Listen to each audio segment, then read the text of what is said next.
Transmission electron microscopy was the first type of electron microscope patterned exactly like light microscope. It uses a beam of electrons to focus on the specimen, to produce an image. Because electrons have a shorter wavelength that results greater resolution.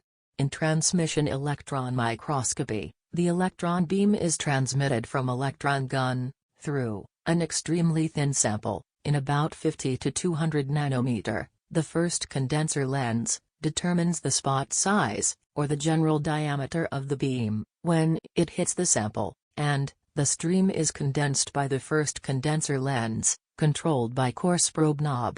Therefore, this lens is used to form the beam and limit the amount of current beam. In addition, the second condenser lens determines the brightness, or intensity, of the beam on the sample, by increasing or decreasing the beam diameter that hits the sample, and the beam then passes through condenser aperture, which filters electrons that are not tightly bound in the beam from traveling to the sample, and finally, the interaction of the electrons traveling through the sample and analyzed in two-dimensional image.